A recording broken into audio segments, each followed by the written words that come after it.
avec le journaliste Luc Abaki. Nous en parlé du Bénin et du président Patrice Talon qui rempile, selon les résultats provisoires annoncés mardi soir par la Commission électorale nationale autonome. Le président béninois Patrice Talon a été réélu dès le premier tour de la présidentielle avec 86,57% des voix et une participation estimée à 50,17%.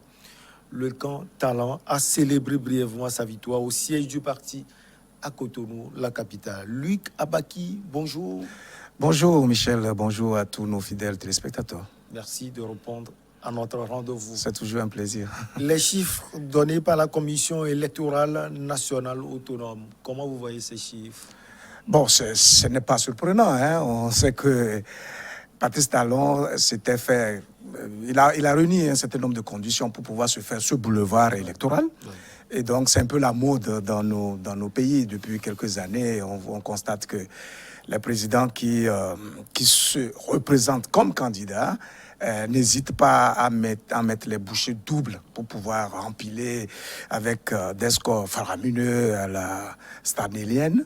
Bon, donc, ce n'est pas surprenant qu'on puisse dire qu'aujourd'hui, Patrice Talon se retrouve avec 86,57% des suffrages. Mais je trouve tout cela un peu malheureux parce que la démocratie béninoise a quand même pris un coup au regard de tout ce qui s'est passé. Je suis bien surpris d'entendre le porte-parole du président Talon, en tout cas du gouvernement béninois, soutenir que le taux de participation est largement satisfaisant parce qu'il atteint les 50%, alors que les observateurs de la CEDEAO ont estimé justement que ce taux-là était relativement faible. Et comment on peut se réjouir d'un taux de participation qui va dans l'ordre de 50%? Ça veut dire que 50% du suffrage électoral, enfin de ceux qui étaient inscrits sur les listes électorales, n'ont pas été à l'élection, en tout cas n'ont pas voté.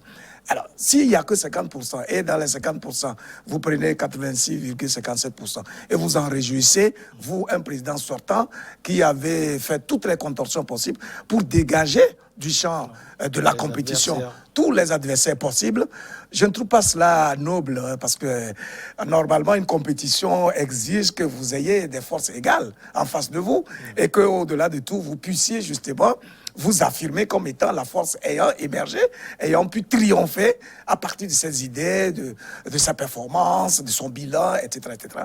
Mais bon, il n'y avait en face personne quasiment, parce que les deux candidats qui étaient en face de lui sont pratiquement inconnus. On a comme l'impression qu'ils ont été tout simplement cooptés. Donc c'est tout simplement malheureux pour la démocratie béninoise, et notamment aussi pour la démocratie en Afrique, en tout cas. Vous l'aviez dit qu'ils sont inconnus, ces deux messieurs qui étaient en face du président Patrice Talon. Le duo Soumanou Mpe du parti FCBE arrive en deuxième position avec 11,29% des voix. Paul Mpe a dénoncé des irrégularités qui les auraient pénalisés.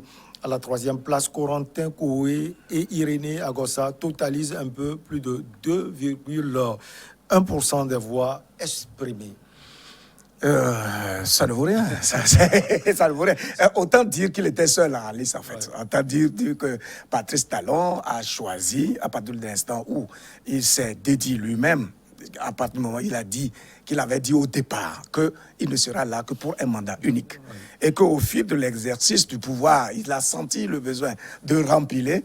Il a décidé tout simplement de bâillonner toute la dynamique de l'opposition et aussi de contraindre la majeure partie des gens représentatifs du Bénin vers à l'extérieur, avec des condamnations mais assez extraordinaires.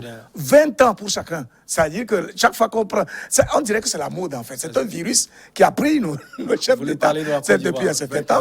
Mais bien sûr, lorsque vous êtes un acteur politique et vous avez un problème avec le pouvoir en place, si on doit vous condamner, en tout cas si vous allez à la... Vous devez avoir 20 ans.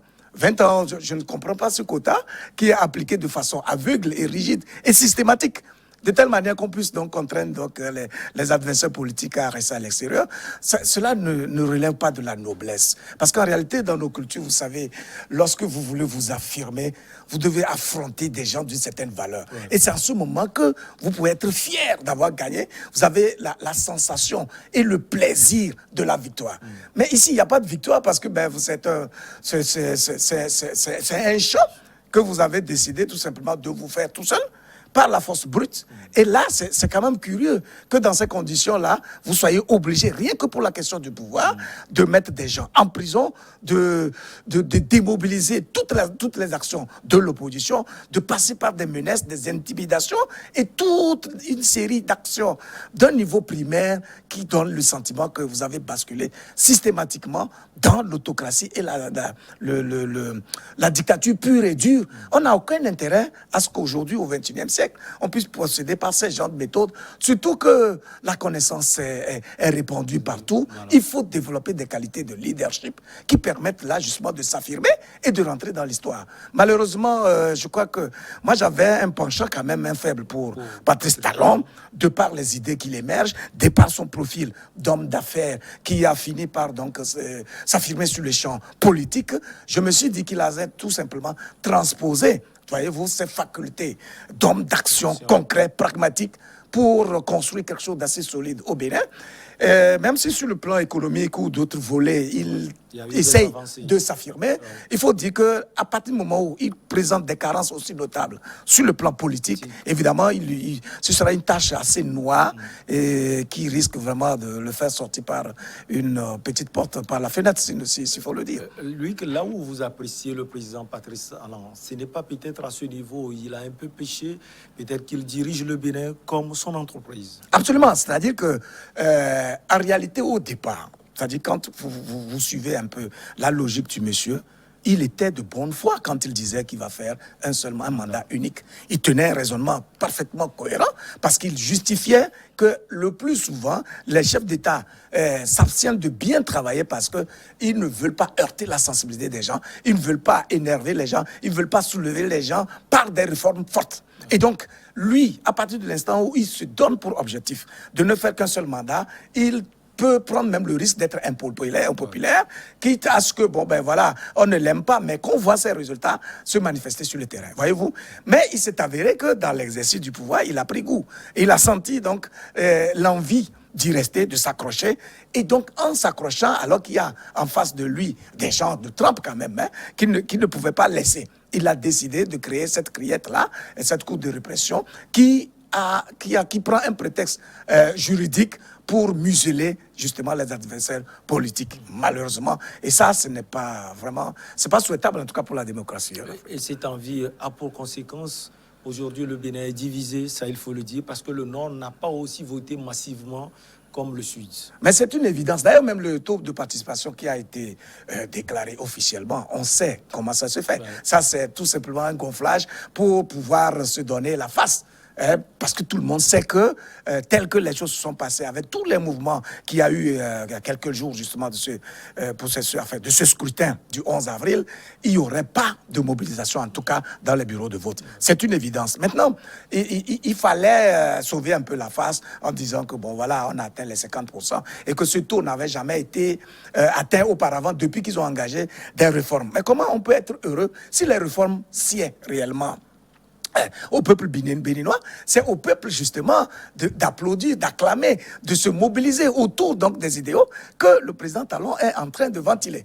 Alors si ce n'est pas le cas, il y a une démobilisation et même un désintérêt de l'activité politique, en tout cas au sein de la masse sociale, ça veut dire qu'il y a un problème. Et c'est en cela que son leadership est questionné. Parce qu'en réalité, un leader, c'est celui-là qui convainc par ses idées, par ses actions. Il persuade le peuple et il mobilise les gens au point d'avoir des inconditionnels autour de lui qui vont alors travailler pour montrer sa vision, pour faire asseoir sa vision au sein de la masse. Lui n'a même pas besoin de faire la campagne à partir du moment où il affirme une vision qui est soutenue par une masse compacte de la population, voyez-vous. Mais alors, si ce n'est pas le cas, mais quelle que soit la pertinence de sa vision, quelle que soit la noblesse de ses idées, si il ne possède pas par une bonne méthode qui permet de persuader, qui permet de convaincre, il est justement dans une position de vouloir vaincre, et ça ne donne pas de résultat. Et donc, on constate un forcing malheureux qui ne l'anoblit pas du tout. Hein.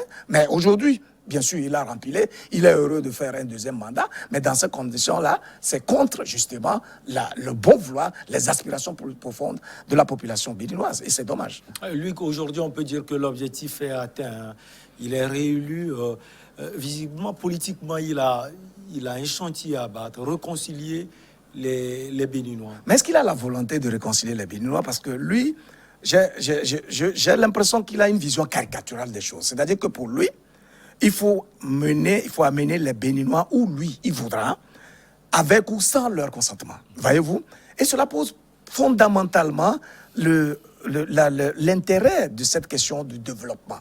Alors, en quoi consiste le développement? Est-ce que c'est en termes d'infrastructure, de réalisation d'ordre matériel qu'on définit le développement, ou bien en termes d'épanouissement effectif de l'esprit des citoyens? Or, en réalité, l'homme étant la mesure de toutes choses, ça veut dire que l'action politique du leader doit d'abord reposer sur la quête permanente des astuces qui permettent d'épanouir l'esprit du citoyen. Parce qu'un citoyen épanoui, c'est celui qui peut aisément participer au projet de construction d'un pays.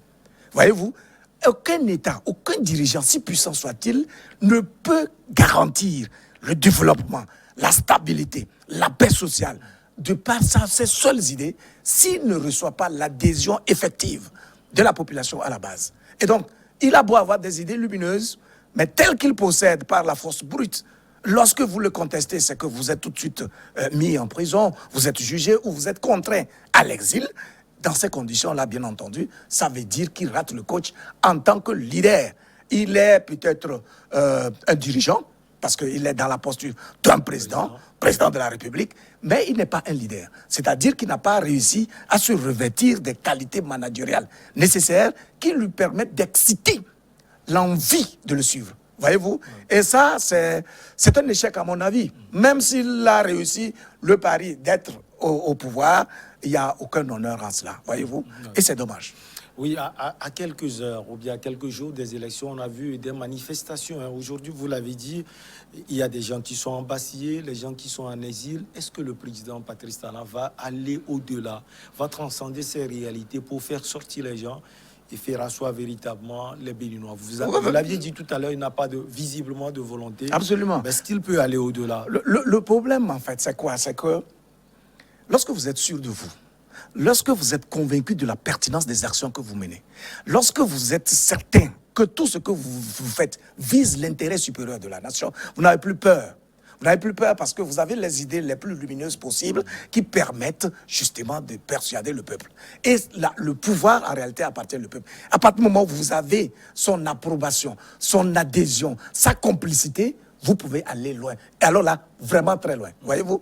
Mais s'il n'a pas réussi cela, et il se voit obligé d'embastiller des gens, y compris même des femmes, parce qu'elles ont le désir de se manifester sur le chantier politique, ça veut dire qu'il a en son fort intérieur une forme de peur. Or, la peur ne peut pas permettre de réaliser de grandes et nobles choses dans la vie. Voyez-vous? Donc, je doute qu'il puisse... Parce que, voyez-vous, il a développé quand même des facultés d'entêtement pour pouvoir réussir dans le monde des affaires. C'est vrai que quand vous voulez réussir dans le monde des affaires, par exemple, il faut que vous soyez un homme d'objectifs, que vous ayez une culture de résultats, que vous ayez des objectifs très clairs et bien définis. Mais ce n'est pas la même chose lorsque vous devez conduire des hommes. Là, dans le monde des affaires, vous cherchez l'argent, vous cherchez la notoriété, vous cherchez la célébrité, vous cherchez à avoir des résultats concrets. C'est clair que vous vous mettez dans cette posture-là. Mais quand il est question de conduire des hommes, des êtres humains, dotés de facultés de réflexion et de compréhension de la vie, vous êtes obligé de rentrer dans leur réalité et de les amener de façon progressive à adhérer à votre vision à vous. Voyez-vous? Il a raté justement ce glissement-là managérial et c'est ça qui fait qu'il est obligé, au regard des objectifs qu'il a, de la vision qu'il a pour le Bénin, de forcer les choses parce que les gens ne le comprennent pas. Alors, pour que tu sois compris, il y a d'abord le langage et ensuite les actes qui doivent suivre. Et c'est ça qui détermine les gens. Donc, à partir du moment où il est obligé de passer par des méthodes fortes qui sont d'ailleurs périphériques et qui donnent le sentiment qu'il est en pénurie des idées nobles qui permettent de convaincre, c'est que, il ne peut pas aller loin, quelles que soient les réalisations qu'il aura effectivement obtenues. Pour le Bénin, il ne pourra pas rentrer dans l'histoire en tant qu'homme visionnaire qui se fait aimer et adouber par sa population. Un peu comme les Gandhi et les Mandela et tout ça, qui ont réussi à émerger sur la scène politique et puis qui sont restés dans l'histoire de par les œuvres qu'ils ont laissées. Voilà. Ce ne sont pas les routes, ce ne sont pas les infrastructures, ce ne sont pas les hôpitaux, les marchés et tout ça qui font rentrer les gens dans l'histoire. C'est l'impact qu'ils laissent sur l'esprit des citoyens qui déterminent justement leur entrée ou non dans l'histoire de ce peuple-là. Les priorités, Luc, sont aujourd'hui indubitablement en face de lui, non seulement dans son pays, le Bénin, mais également au niveau de la sous-région. Selon vous, quelles sont au prime abord ses priorités dans son pays? Il faut d'abord apaiser le pays. Il faut le réconcilier. Et cette réconciliation passe d'abord par l'annulation pure et simple, je veux dire une amnistie. Concernant toutes les personnes qui ont été injustement condamnées dans les histoires de détournement, etc. On sent quand même qu'il y a une cabale, il y a une ligue politique, voyez-vous, contre des gens, même ses propres bienfaiteurs. Quelqu'un comme Sébastien Adjavon, qui a eu à faire de lui le président de la République du Bénin. C'est clair, c'était lui le faiseur de roi. Au bout de 6 mois seulement, il a commencé à lui créer des problèmes, au point de le faire condamner, de saisir tous ses biens, et puis de le contraindre à l'exil. Aujourd'hui, c'est le cas de Rekia Madougou qui est encore plus frappant. Voilà une femme intellectuellement bien pétrie qui s'est affirmée sur le champ politique à l'international, dans le monde de l'inclusion financière, des initiatives, etc., qui a donc une foi intellectuelle, qui a des convictions qu'on traite aujourd'hui de terroristes. Et donc, on l'embastille de façon assez grotesque et grossière. Et voilà. Mais bien sûr, c'est la peur qu'il y a. Ça veut dire que cette femme, elle avait quand même du répondant. C'était un adversaire politique assez considérable, qui pouvait affirmer une action qui peut faire chambouler les choses. Donc, à partir de l'instant où il a vu que la femme avait la marge qu'il faut, elle avait le réseau, elle avait aussi les moyens matériels de pouvoir mener une bonne campagne présidentielle, il a trouvé le moyen justement de l'embastiller. Je crois qu'à partir du moment où il a réussi donc son pari de rempiler, il doit pouvoir, en toute honnêteté, et puis pour le peu de grain d'honneur qui peut lui rester, la libérer tout simplement, et puis bon, œuvrer de telle manière que toutes les forces vives, toutes les énergies qui se sont éparpillées de par le monde puissent revenir. Sa priorité doit être l'apaisement du pays, la réconciliation nationale, parce qu'aucun développement, comme je l'ai dit, n'est possible dans la division, dans le manque d'unité, dans les malentendus, c'est pas possible. Donc, il lui faut, en tant que président de la République, donc, et dirigeant, garant du bon fonctionnement des institutions de la République au Bénin, il faut qu'il veille à apaiser le pays, à le réconcilier, à faire en sorte que toutes les énergies qui se sont éparpillées puissent se retrouver dans ce creuset national qu'est le Bénin. De telle manière que la construction ou le projet de construction de ce pays puisse se faire de façon unitaire et dans l'entente mutuelle. Au niveau sous-régional, quelles sont ses priorités également, lui? On a vu presque un Bénin absent ces dernières années au niveau des salons de prise de décision au niveau ouest africain. Oui, mais vous savez, comme je l'ai dit, vous savez, c'est un monsieur qui vient du monde des affaires, il joue crânement la tête. Oui, dans le monde des affaires, ça lui a réussi. Mais aujourd'hui, il se met au dos pratiquement tous ses collègues de la sous-région, parce qu'ils ne se mêlent pas trop des questions liées au devenir commun, voyez-vous, de la sous-région. Je pense qu'il y a eu même des chefs d'État qui ont eu à l'interpeller au sommet de l'UIA, où il ne voulait pas, auquel il ne voulait pas prendre part, et il a fini par répondre et à s'expliquer sur un certain nombre. En réalité, ce n'était pas une mauvaise chose d'avoir pour priorité le meilleur devenir du Bénin, de se concentrer sur les points saillants qui concernent la vie du peuple béninois. C'est une bonne chose, mais cela n'exclut pas l'inclusion, en tout cas la composition avec les autres de la sous-région. Même si on a le sentiment qu'il n'y a que, si vous voulez, une ligue, c'est-à-dire que c'est juste une association des chefs d'État qui s'entendent, qui défendent leurs intérêts personnels, plutôt que de défendre les intérêts de la communauté, il est très risqué pour lui de vouloir s'en détacher. À partir du moment où il est convaincu d'avoir des idées lumineuses, d'avoir des idées intéressantes qui peuvent donc amener ou bien qui peuvent contribuer au meilleur devenir de la sous-région elle-même, c'est en participant justement à ces séminaires, à ces sommets, etc., qu'il peut faire valoir ses idées. Et donc, à partir de ce moment-là, il va peut-être contaminer par la pertinence de ses idées les autres chefs d'État qui pourront peut-être le copier s'il est sûr de la pertinence des idées qu'il a à émettre, voyez-vous.